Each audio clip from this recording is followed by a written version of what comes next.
Selamat datang di channel Gudang Kripto. Kali ini, kita mau membahas topik yang mungkin sebagian dari kamu pernah dengar, kalau harga Bitcoin itu sempat naik gila-gilaan selama puluhan tahun terakhir. Padahal, pas awal mulai diedarin, harga satu Bitcoin itu tidak sampai Rp100. Wow, murah banget, seolah-olah tuh gak ada nilainya. Tapi seiring berjalannya waktu, harga Bitcoin terus melonjak, dari beberapa puluh rupiah menjadi beberapa ratus rupiah, sampai harganya tembus ratusan juta rupiah, dan pada puncaknya di tanggal 14 April tahun 2021, satu Bitcoin sempat menyentuh 924 juta rupiah. Video kali ini, kita mau membahas tentang gimana sih sejarah Bitcoin. Sebetulnya, apa sih tujuan pembuatan Bitcoin? Apa sih fungsinya? Dan apa kelebihan serta kekurangannya? Yuk kita mulai sejarah Bitcoin. Cryptocurrency itu apa sih? Sesuai namanya, cryptocurrency itu adalah simpanan digital yang proses transaksinya itu dipakai teknik kriptografi atau sandi rahasia. Peredaran cryptocurrency ini tidak dikendalikan oleh satu lembaga seperti bank sentral ataupun perusahaan tertentu, melainkan dengan server yang terpencar-pencar yang sifatnya terdesentralisasi. Oke, sebelum mulai, buat kalian yang tertarik seputar dunia cryptocurrency, mencari airdrop recommended serta airdrop terupdate. Pastikan subscribe channel ini, buat dapetin konten-konten terbaik dari kami. Nah, para perintis awal cryptocurrency ini, mempunyai pemikiran kalau perputaran uang dalam ekonomi itu, harusnya bisa dilakukan setiap orang secara independen, tanpa harus melewati pihak ketiga yang menjadi perantara, misal, bank atau perusahaan digital, dan proses penerbitannya pun tidak bisa dimonopoli oleh satu institusi seperti bank sentral. Karena kalau ada pihak ketiga yang menjadi perantara, proses transaksi ekonomi yang terjadi itu dimonitor dengan sangat ketat, sedangkan distribusi dan peredaran uang juga dikendalikan menggunakan suku bunga, dan proses penerbitan uangnya dimonopoli sama bank sentral. Dan gak cuma itu, layanan penyimpanan atau proses transfer pun dikenakan biaya yang lumayan mahal sama pihak bank.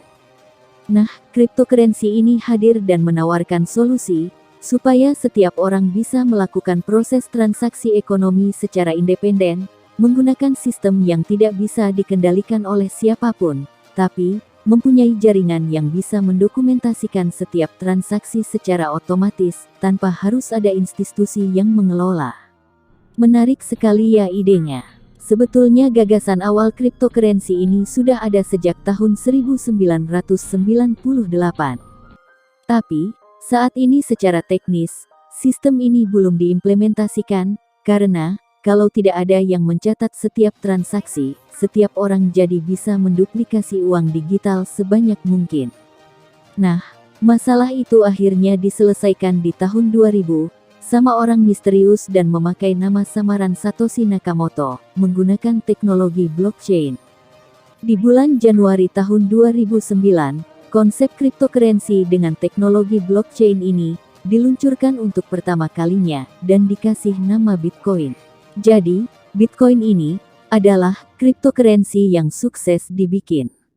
Terus, bagaimana ceritanya? Bitcoin bisa terdistribusikan ke banyak orang dan setiap orang bisa bertransaksi menggunakan Bitcoin.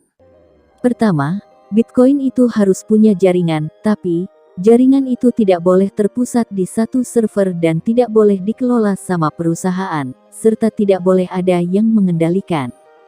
Memangnya kenapa sih Bitcoin ada yang mengendalikan?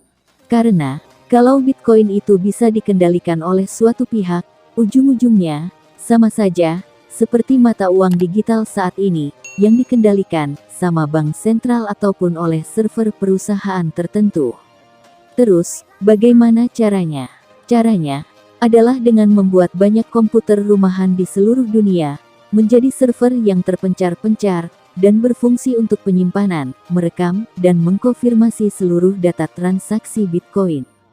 Para penggagas awal Bitcoin seperti Satoshi, Halvini, Gavin, dan kawan-kawan, mulai mempopulerkan konsep ini dengan cara membujuk teman-temannya menjadi server-server Bitcoin.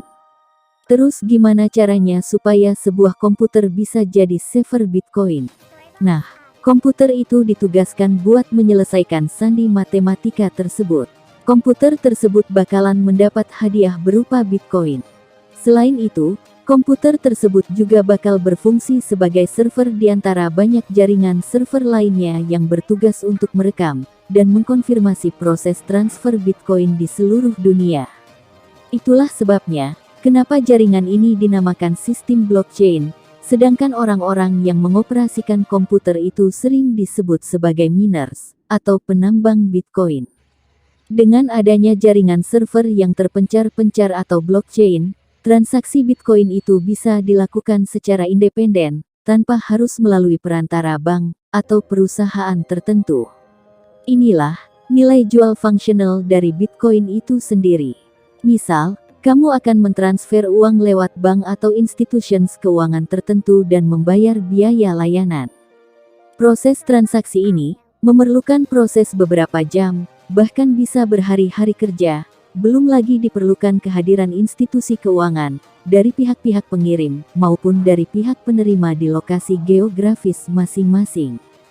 Dengan cryptocurrency, semua orang bisa melakukan transfer di seluruh dunia, cuma dalam waktu beberapa menit, tanpa perlu perantara.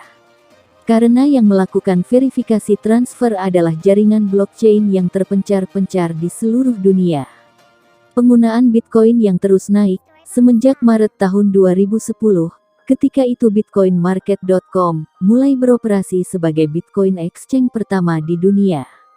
Di bulan Mei tahun 2010, Laszlo Hanyecz, seorang programmer dan penggiat kriptografi, buat pertama kalinya melakukan transaksi konsumsi pembelian pizza menggunakan Bitcoin. Saat itu, harga satu Bitcoin sekitar Rp50, sedangkan harga 2 box pizza setara dengan Rp500.000. Tapi saat video ini dibuat, nilai dari satu Bitcoin itu sekitar Rp583 juta. Di sini mungkin kamu penasaran, mengapa harga Bitcoin bisa setinggi ini?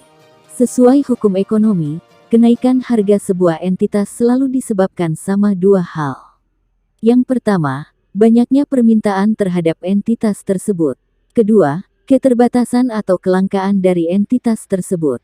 Dari sisi kelangkaan, Satoshi Nakamoto dan para programmer awal Bitcoin membatasi jumlah Bitcoin maksimal 21 juta unit Bitcoin, dan jumlah tersebut baru akan tercapai di tahun 2140.